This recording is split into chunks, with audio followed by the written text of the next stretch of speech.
기도합니다. 주님은 변하시지 않습니다. 우리는 변합니다. 이것이 문제입니다. 주님, 우리도 변하지 않고 주님께만 마음을 두고 견고하게 박힌 목과 같이 흔들림 없이 살게 하여 주옵소서. 예수님의 이름으로 기도드립니다. 아멘. 하나님 말씀입니다. 출애굽기 4장 27절 말씀 봅니다. 읽어드립니다. 여호와께서 아론에게 이르시되 광야에 가서 모세를 맞으라 하시매 그가 가서 하나님의 산에서 모세를 만나 그에게 입맞추니. 아멘. 오늘 말씀의 제목은 산으로 가라입니다. 산으로 가라. 모세와 아론은 광야에서 만납니다. 그리고 이 두 사람은 둘이 만나 하나님의 산 호렙산으로 갑니다. 이 두 사람은 하나님의 일을 하기 전에, 즉 애굽으로 가기 전에 하나님의 산에 올라가게 된 것이지요. 여기에서 산으로 갔다는 것은 상징적으로 우리 믿음의 사람들에게는 기도의 자리로 갔다라고 말할 수 있을 것입니다. 즉 호렙산, 산으로 간다는 것은 기도의 자리로 간다는 것이지요. 모든 성도는 기도의 사람이어야 합니다.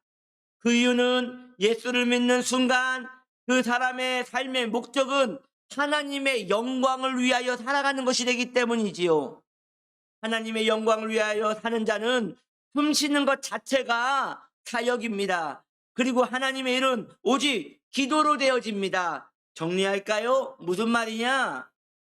내가 성도 되었다는 것은 내 삶의 목적이 정해졌다는 것이에요. 어떻게 정해졌나요?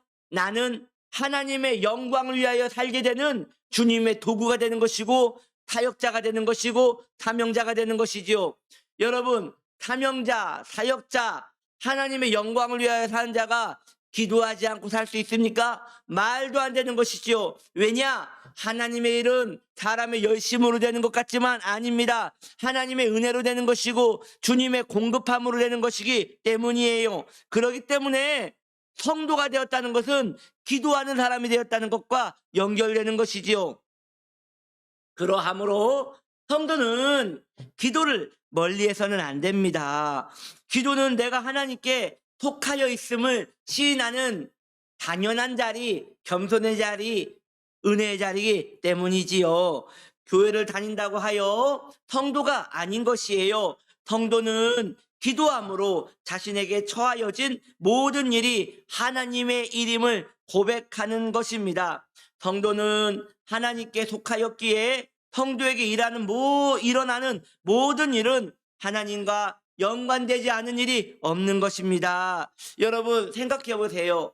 아론이 모세를 만난 이유가 무엇입니까? 아론이 잘하는 것이 무엇입니까? 말을 잘하기 때문에 모세의 대변인이 되어달라고 아론이 모세에게 온 거거든요. 그런데 말 잘하는 사람이 무슨 기도가 필요해서 하나님의 산 호렙으로 간단 말입니까?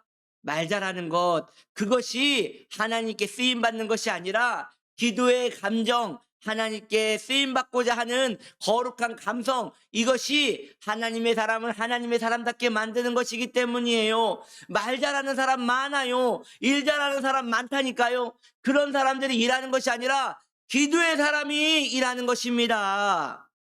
성도는 그래서 하나님께 속하였다는 것을 인식할 수 있는 감정, 기도의 감정이 필요한 것이에요.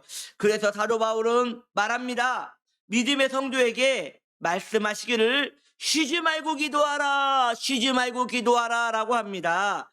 쉬지 말고 기도하라는 것이 계속 기도하라는 것일까요? 아니지요. 늘 마음을 하나님께 초점을 맞추어 거기에 계속 머물게 하라는 것이지요. 조금 더 나아가 볼까요?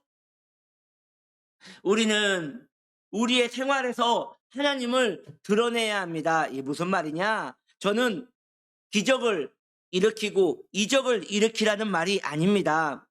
하나님을 모시고 사는 사람의 하나님을 드러내는 삶이란 평안을 의미하는 것입니다. 기도를 많이 하는데도 감정의 기복이 파도치듯이 계속 울렁울렁거리면 이것은 기도 하나만 아니겠습니까? 우리가 기도의 사람이고 하나님께 속한 사람이라고 고백한다면, 지금 온전한 마음으로 기도하고 있다면 성도의 마음은 바다야 바람아 잠잠하라 라고 하신 우리 주님의 말씀처럼 마음의 바다가 고요해야 한다는 것이죠. 이것은 거룩한 슬픔을 의미하는 것입니다. 하나님께 온전히 의지하는 마음을 의미하는 것입니다. 침체에 머물지 않고 그 중심을 하나님께 두기 위하여 애를 쓰는 마음인 것이지요. 이것이 기도하는 성도의 마음인 것입니다. 성도의 마음이 늘 마음이 흔들리고 떨리고 늘 감정적으로 움직인다면 그는 기도를 아무리 많이 한다 하더라도 불완전한 것이에요. 저는 그분이 정말 기도를 하고 있는지 생각을 해봅니다. 아닙니다. 기도 왜 하는 것입니까? 내가 하나님께 매여 있다는 하나의 고백입니다. 그렇다면 하나님께 매여 있는 자가 우리 주님이 든든한 산성이신데 왜 흔들리는 것입니까? 흔들리지 않게 주님께 꽉 붙들려 있다면 이제 기도의 감정을 가지고 고요하고 잠잠하라 하신 주님의 명령을 따라 이제 살아가는 것이에요. 한 걸음 한 걸음 믿음으로 사는 자는 하늘 위로 간다 하였사오니 그 은혜로 든든히 담담하게 나아가는 것이죠. 우리 그렇게 살기를 소망합니다. 오늘도 기도의 산 호렙산으로 나아갑니다. 기도의 사람 되어 내 마음에 늘 충동적이고 흔들리는 그 마음을 고요하게 가라앉힙니다. 은혜 앞에 나아갑시다. 그렇게 사는 저와 여러분 되시기를 예수님의 이름으로 축복합니다. 아멘. 기도합니다. 고마우신 하나님, 흔들리지 않겠습니다. 기도의 사람이 되겠습니다. 은혜로 붙들려서 이제 감정적인 사람이 아니라 기도의 사람 되어 믿음으로 사는 자는 하늘 위로 간다 했으니 오직 하나님의 위로로만 살겠습니다. 인도하여 주옵소서. 예수님의 이름으로 기도드립니다. 아멘.